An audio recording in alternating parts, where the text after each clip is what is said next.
Welcome to my video.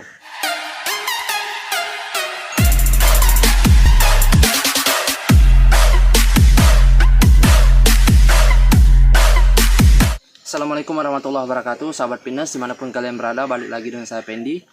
Jadi di video kali ini aku akan share ke kalian tentang pengalaman pribadi yang pernah aku alami, yaitu tentang pengalaman dimana aku gagal dalam membentuk tubuhku, yaitu di dalam proses pembentukan otot atau membentuk tubuh. Jadi teman-teman, aku mulai aktivitas nge-gym itu tahun 2017. Jadi 1 tahun pertama asli aku gagal total di dalam melakukan pembentukan otot. Jadi ototku nggak jadi, badanku nggak jadi. Di situ aku sedikit terintimidasi, aku sedikit tertekan. Kenapa? Karena melihat perkembangan tubuhku itu tidak ada perkembangan sama sekali.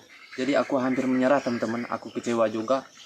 Jadi hampir aku mau berhenti di situ, tapi aku berpikir lagi, kalau aku nyerah sampai di sini ya nggak ada perubahan sama badanku. Nah di situ aku terus pelajari ternyata kesalahannya, dan pokoknya aku akan bahas ke kalian. Jadi sebelum kita lanjut videonya, buat teman-teman yang masih baru mampir di channel ini yang belum subscribe, bantu subscribe dulu di bawah, jangan lupa like, comment, serta share ke teman-teman kalian. Nah teman-teman, jadi tujuan aku share ke kalian tentang pengalaman aku ini supaya buat teman-teman di rumah tidak mengulangi kesalahan hal yang sama yang pernah aku alami, karena kita akan rugi banyak waktu, tenaga, bahkan uang kalian. Jadi saya nggak mau ini terjadi kepada kalian juga. Nah jadi itu saya prioritaskan atau saya khususkan buat kamu yang masih terutama beginner atau masih pemula. Nah kalau untuk yang senior mungkin mereka sudah paham lah. Oke teman-teman, jadi aku akan bahas secara simpel. Kesalahan yang pertama yang aku lakukan adalah aku selalu mencampur semua latihan pada satu hari yang sama, pada sesi latihan yang sama. Jadi buat teman-teman yang masih pemula atau masih beginner, kalau bisa kalian jangan mainkan semua alat, jangan kalian semua otot kalian latih dalam satu sesi latihan dalam satu hari. Itu salah teman-teman. Kalau untuk variasinya boleh kalian variasikan latihannya, itu nggak apa-apa. Tapi untuk latihan otot bagian mana, kalau mau latihan dada ya dada aja, kalian harus prioritaskan 1 atau 2 otot saja dalam satu hari. Jadi contoh misalnya kalian hari ini latihan dada, main bench press, ambil 3 set, habis 3 set itu ganti variasi, misalnya main cable lagi 3 set, kayak gitu teman-teman. Jadi buat teman-teman yang masih pemula atau beginner, saran saya jangan kalian campur semua latihan kalian pada sesi latihan.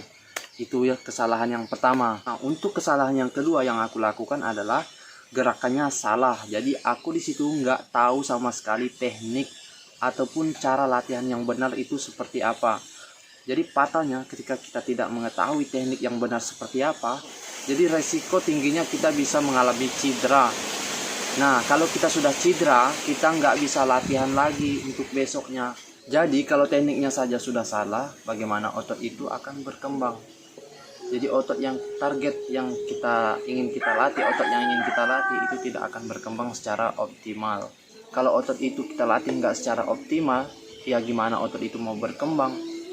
Betul nggak? Dan untuk kesalahan yang ketiga adalah aku tidak paham dengan nutrisi yang harus dikonsumsi pada saat sesudah melakukan latihan. Jadi untuk pola makannya itu sangat penting sekali, baik itu dari whey protein ataupun dari real food. Kita harus tetap penuhi kebutuhan tubuh kita secara seimbang. Karena aku dulu asal makan aja teman-teman, aku makan banyak aja, yang penting badanku gede. Kan dulu asli postur tubuh saya itu kurus, jadi aku pengennya badanku gede. Jadi aku berpikir kalau aku makan banyak nanti badanku bakalan kayak The Rock. Tapi apa yang terjadi? Untuk selanjutnya berapa bulan aku nge-gym, makan terus, dan akhirnya badanku kayak lumba-lumba, perutku buncit. Nah di situ gagal total. Jadi nah di situ juga kesalahan yang aku lakukan. Nah jadi pemahamannya teman-teman, kita tidak akan menuai manfaat fisik ataupun psikologi secara penuh kalau kita tidak mengisi tubuh kita dengan nutrisi dan pola makan yang baik. Untuk kesalahan yang keempat atau yang terakhir yang saya lakukan adalah saya kurang tidur. Karena otot itu bekerja atau melakukan pemulihan itu pada saat kita tidur, bukan pada saat kita melakukan latihan. Jadi kalau tidurnya kurang, gimana otot itu mau bekerja secara maksimal? Jadi teman-teman, istirahat kita harus cukup minimal 7-8 jam dalam satu hari. Oke teman-teman, jadi sampai di sini dulu videonya. Semoga video ini bisa membantu. Dan supaya kalian tidak gagal, kalian terapkan apa yang sudah saya sampaikan. Semoga video ini bermanfaat. Dan sampai di sini dulu videonya. Wassalamualaikum warahmatullahi wabarakatuh. See you.